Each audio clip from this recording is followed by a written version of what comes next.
Hi everyone, welcome back to TRB English Mantra and I am Rakesh. So இன்றைக்கி நம்ம என்ன பார்க்க போகிறோம்னா யூனிட் 10ல் topic 1 Aristotle poetic disciple of Plato. அவர் வந்து பிளாட்டோவுடைய ஒரு சிஷியன் and founded peripatetic school where he delivered lectures on diverse subjects. இவர் பெரிஃபேட்டிக்னா வாக்கிங் டூர் அந்த மாதிரி வச்சுக்கலாம். ஸோ அவர் வந்து பெரிஃபேக்டிக் ஃபிலாசபர், பெரிஃபேட்டிக் ரைட்டர் அப்படி கூட அவங்கள வந்து கூப்பிட்றாங்க. அதுவும் இல்லாமல் where he delivered lectures on diverse subjects. இவர் வந்து ஒரு புக்கு பப்ளிஷ் பண்ணாமல் ஒரு லெக்சர்ஸ் இவருடைய ஆல் ட்ரீட்டிஸ் எப்படி சொல்லியிருக்காங்கன்னா, ஒவ்வொரு இடத்துக்கு போவாங்க. அந்த போகிற இடத்துலலாம் வந்து இவர் அந்த ஒவ்வொரு ட்ராஜடியை பற்றி இல்லைன்னா ஒரு on dialogues on monarchy, natural history அந்த மாதிரி டாப்பிக்கில் வந்து லெக்சர்ஸ் கொடுத்துருக்காங்க. அண்ட் இப்போ எக்ஸாம்பிள் வந்து அவருடைய ஒர்க்ஸ் என்னென்னா on dialogues, on monarchy, on natural history, Organon the instrument of correct thinking, rhetoric, logic, educational ethics, Nicomachean ethics, physics, metaphysics and politics, poetics தான் வந்து லாஸ்ட் இந்த 12th ஒர்க். அதை பற்றி தான் நம்ம இன்னைக்கு பார்க்க போகிறோம். Aristotle is the first scientific literary critic seen in poetics. So இப்போ நமக்கு இதில் வந்து அரிஸ்டோட்டில் வந்து அரிஸ்டோட்டில் எப்படி கூப்பிட்றாங்கன்னா ஃபர்ஸ்ட் சயின்டிஃபிக் லிட்டரரி கிரிட்டிக் அப்படின்னு கூப்பிட்றாங்க. அது ரீசன் என்னன்னா, நம்ம அதனுடைய எக்ஸ்பிளனேஷன், அவர் வந்து எக்ஸ்பிளைன் பண்ண விதம் எல்லாமே வந்து பொய்டிக்ஸுங்கிற கடைசி நம்ம இப்போ பார்க்க போகிற ஒர்க்கில் வந்து கிளியராக கொடுத்துருக்காங்க. Short treatise of 26. இந்த சாப்டர் எப்படி இருந்தால், இந்த பொய்டிக்ஸுங்கிற லெசன் இந்த டாப்பிக்கில் 26 சாப்டர்ஸ் இருக்குது. ஸோ அதை எப்படி short treatise treatise means kind of அதில் வந்து கான்ட்ராக்ட். அதில் வந்து ஒரு ஷார்ட்டான ஒரு எக்ஸ்ப்ளனேஷன் கொடுத்துருப்பாங்க. ஒவ்வொரு ட்ராஜடி எப்படி இருக்கணும், காமெடி எப்படி இருக்கணும், எப்பிக் போயட்ரி எப்படி இருக்கணுங்கிற ரூல்ஸ் அண்ட் ரெகுலேஷன்ஸ் வந்து கொடுத்துருப்பாங்க. Neither exhaustive and comprehensive nor yet a coherent treatment of the subject.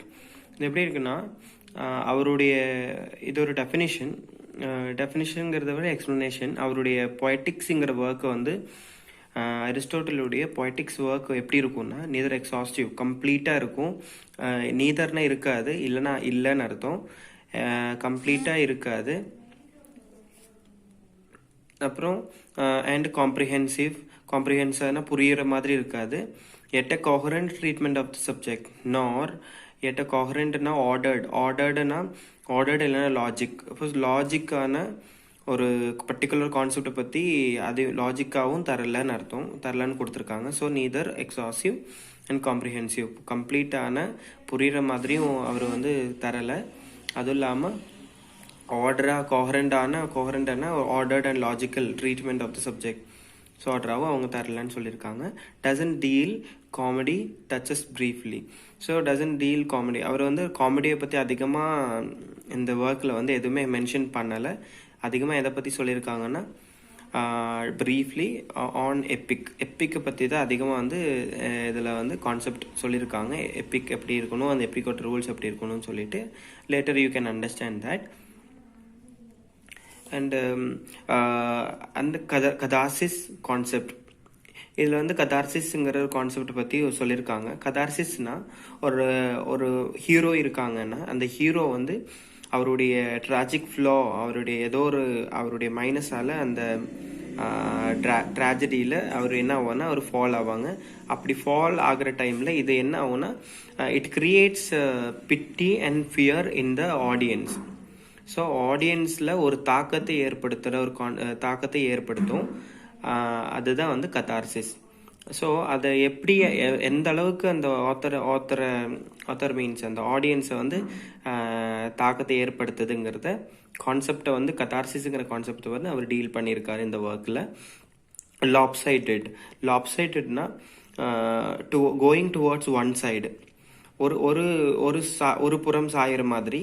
இப்போ எப்படின்னா, ஒரு புறம் சாயிறதுன்னா only lopsided work concerned with Greek philosopher's theory of tragedy. இவர் வந்து இவருடைய டோட்டல் கான்செப்ட்டுமே இவர் எதை பேஸ் பண்ணி சொல்லியிருக்காங்கன்னா ஒன்லி ஒன் சைடை பேஸ் பண்ணினா அதை வந்து கிரீக் ஃபிலாசபருடைய ஃபிலாசபர்ஸ் இருக்காங்க இல்லையா, அவங்களுடைய தியரி ஆஃப் ட்ராஜடியை மட்டும் பேஸ் பண்ணி என்ன சொல்லியிருக்காங்கன்னா, இந்த இப்போ ஃபார் எக்ஸாம்பிள் பார்த்தோம்னா கிரீக் ஃபிலாசபர்ஸ் லைக்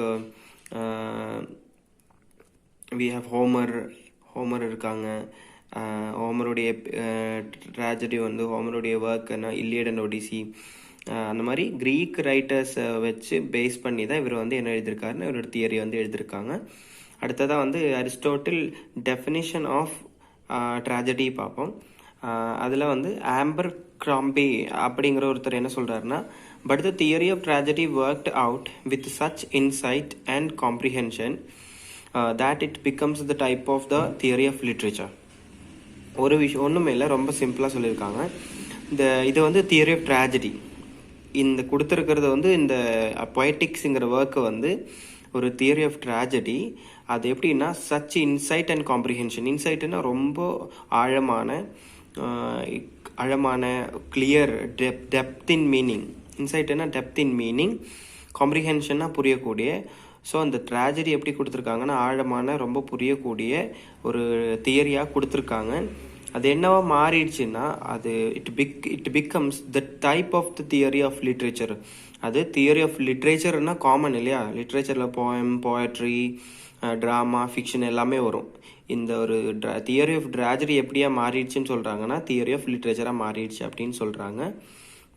அடுத்ததாக வந்து அரிஸ்டாட்டில் அவருடைய ஓன் ட்ராஜடிக்கு அவரே ஒரு இன்டர்பிரிட்டேஷன் ஒரு டெஃபினிஷன் சொல்கிறாங்க. அது என்னன்னு பார்ப்போம். இதில் நம்ம அரிஸ்டாட்டிலில் வந்து அவருடைய ட்ராஜடிக்கு ஒரு டெஃபினிஷன் சொல்லியிருக்காங்க, அது பார்ப்போம். It is an imitation of an action, serious, complete and of a certain magnitude, in language beautified in different parts with different kinds of embellishment, through action, not narration, and through scenes of pity and fear bring out the catharsis. அவர் imitation ட்ராஜடிக்கு definition எப்படி சொல்கிறாருன்னா, ட்ராஜடிங்கிறது ஒரு imitation. எதோட imitation கேட்டோம்னா action, serious, அந்த ஒரு ஆக்ஷனுடைய அது ஆக்ஷன் எப்படி இருக்கணும்னா சீரியஸாக இருக்கணும், கம்ப்ளீட்டாக இருக்கணும், ஆஃப் அ சர்டைன் மேக்னிடியூட். அது எப்படின்னா சர்டைன் மேக்னிடியூடுன்னா magnitude meaning for magnitude the property of சைஸ்னா ஒரு லெவல் வச்சுருக்காங்க. அந்த லெவல் வரைக்கும் எந்த அளவுக்கு ஆக்ஷன் சீரியஸாக இருக்கணும், எந்த அளவுக்கு கம்ப்ளீட்டாக இருக்கணுங்க சொல்லியிருக்காங்க. In a language beautified in different parts with different kinds of embellishment என்னென்னா டெக்கரேஷன் அர்த்தம். ஸோ ஒரு பியூட்டிஃபுல்லான லாங்குவேஜில் வந்து பியூட்டிஃபைடு ரொம்ப அற்புதமாக வந்து கொடுத்துருக்கணும். இன் டிஃப்ரெண்ட் பார்ட்ஸ்னா டிஃப்ரெண்ட்டான செக்மெண்ட்ஸ் யூஸ் பண்ணியிருக்கணும் with different kinds of embellishment meaning கொடுத்துருக்கேன். Elaboration of interpretation by the use of decorative detail. So decoration இதுக்கு வந்து கொஞ்சம் இது வந்து டெக்கரேஷன் என்ன, இந்த லாங்குவேஜ் டெக்கரேஷன்னா லாங்குவேஜில் டெக்கரேஷன்னா நிறைய டிஃப்ரெண்ட்டான வேர்ட்ஸ் யூஸ் பண்ணுறதுங்கிறது தான். Through action and not narration. இப்போது ட்ராஜடிங்கும்போது அது ஆக்ஷனில் தான் என்ன காட்டணும், அதனுடைய அற்புதத்தை வந்து காட்ட முடியும். நாட் நரேஷன், அது சொல்கிறது மூலியமாக கிடையாது. And through scenes of pity and fear. எப்படி இருக்கணும், அந்த சீனை காட்டும்போது அது ஒரு பயம், ஆடியன்ஸில் ஒரு பயத்தை க்ரியேட் பண்ணணும். ஒரு பிட்டி, பாவம், அது அந்த ஒரு ஃபால் வரும்பொழுது ஒரு ஹீரோவுக்கு வந்து ஒரு ஃபால் வர டைமில் அவங்க மேலே ஒரு பரிதாபம் நமக்கு ஏற்படணும். அதுதான் என்ன கொண்டு வரும்னா கத்தார்சிஸ். அரிஸ்டாட்டில் இந்த டெஃபினிஷனை 2 பார்ட்டாக பிரிச்சிருக்காரு. Imitation of an action, not narration is concerned with tragedy, the function and emotional effects of tragedy. என்ன சொல்கிறாங்கன்னா ட்ராஜடிங்கிறது இமிட்டேஷன் ஆஃப் அன் ஆக்ஷன். இது வந்து ஒரு பக்கம், அது ஒரு பாட்டு. அடுத்த பாட்டு என்னென்னா the function and emotional effects of tragedy. இந்த ரெண்டுமே சேர்ந்து தான் என்ன சொல்கிறாங்க ட்ராஜடின்னு சொல்கிறாங்க. அடுத்ததாக எலிமெண்ட்ஸ் ஆஃப் ட்ராஜடி. இப்போது எவ்வளோ எலிமெண்ட்ஸ் இருக்குன்னா 6 எலிமெண்ட்ஸ் இருக்குது. இது ரொம்ப ரொம்ப முக்கியம், நம்ம டீட்டெயிலாக பார்ப்போம். Plot, character, diction, thought, spectacle, song. So இவங்க இந்த கொடுத்துருக்கிற ஆறு இதுதான் டாபிக் தான் வந்து எலமெண்ட்ஸ் ஆஃப் ட்ராஜடி. இந்த எலமெண்ட்ஸ் எல்லாமே இருந்தால் தான் அது ஒரு பர்ஃபெக்ட் ட்ராஜடின்னு சொல்கிறாரு. அடுத்ததான் பிளாட்னா எப்படி இருக்கணும்னு சொல்லியிருக்காரு. Arrangement of incidents, plot divided into 5 acts and acts divided into scenes. இப்போ நம்ம எக்ஸாம்பிளாக நம்ம எந்த ட்ராமா எடுத்தாலுமே அதில் எப்படி இருக்கும், பிளாட் எப்படி டிவைட் பண்ணுவாங்க, ஆக்ட்ஸாக டிவைட் பண்ணியிருப்பாங்க. 5 ஆக்ட்ஸ் இருக்கும். ஒரு ஆக்டில் வந்து ஒவ்வொரு ஆக்ட்லேயும் என்ன பண்ணுவாங்க, சீனாக பிரிச்சிருப்பாங்க. அடுத்தது கேரக்டர்னா யாருன்னா men, women who act, hero, heroine. ஒன்றும் இல்லை, அதில் கொடுத்துருக்க மெயின் ஹீரோ ஹீரோயின் தான் கேரக்டர். அடுத்து thought what characters think feel during act. தாட்னா அந்த ஆத்தர் வந்து கன்வே பண்ண அந்த இப்போ நான் ட்ரமாட்டிஸ்ட்னா அந்த ட்ரமாட்டிஸ்ட் வந்து என்ன கன்வே பண்ணாலும் எப்படி கன்வே பண்ணுவாங்கன்னா அந்த ஹீரோ என்ன பேசுகிறாங்க, கேரக்டர்ஸ் என்ன ஃபீல் பண்ணுறாங்க, அவங்க என்ன திங்க் பண்ணுறாங்கங்கிறது பேசுகிறது தான், அதுதான் thought. Expressed through speeches and dialogues. எப்படி வந்து அதை எக்ஸ்பிரஸ் பண்ணுவாங்கன்னா ஸ்பீச் மூலியமாகவும் டயலாக் மூலியமாகவும் தாட் வந்து எக்ஸ்பிரஸ் பண்ணுவாங்க. இப்போ ஒரு கொஷின் கேட்கலாம், தாட் வந்து எப்படி எக்ஸ்பிரஸ் பண்ணுறாங்க அப்படிங்கிற ஒரு கொஷின் கேட்டாங்கன்னா அக்கார்டிங் டு அரிஸ்டாட்டில்னா expressed through speeches and dialogues. அடுத்ததான் வந்து டிக்ஷன். நாலாவதா medium of language or expression through which characters reveal their thoughts feelings. அப்படி என்ன சொல்கிறாங்கன்னா, இப்போ டிக்ஷன் எதுதான் இந்த லாங்குவேஜை இல்லைன்னா எக்ஸ்பிரஷனை வந்து எது மூலியமாக கன்வே பண்ணுவாங்கன்னா ஒரு டிக்ஷன் மூலியமாக தான். எப்படின்னா which characters reveal their thoughts and feelings. அவங்களுடைய கேரக்டருடைய தாட்ஸும் ஃபீலிங்ஸும் வந்து டிக்ஷன் மூலியமாக வெளிப்படுத்துவாங்க. டிக்ஷன் அப்படின்னா எப்படி இருக்கணும்னு சொன்னாங்கன்னா should be embellished with each kind of artistic ornament. So எம்பெலிஷ்ட்னா make better or greater in power, quality and wealth. இங்கே என்னன்னா மேக் பெட்டர்னா ஒரு லாங்குவேஜை வந்து எப்படி ரொம்ப ஸ்டாண்டர்டாக ஹையாக கொடுத்தா தான் அதுதான் பெட்டர் அப்படின்னு சொல்கிறாங்க, ரொம்ப குவாலிட்டியாக. ஸோ டிக்ஷனுங்கிறது அவங்களுடைய தாட்டு ஃபீலிங்ஸு அதெல்லாம் எப்படி இருக்கணும், அந்த கன்வே பண்ணுற அந்த லாங்குவேஜ் தாட்டெல்லாம் எப்படி இருக்குன்னா ரொம்ப ஹையாக இருக்கணும்னு சொல்கிறாங்க. Song is one of the எம்பெலிஷ்மெண்ட்.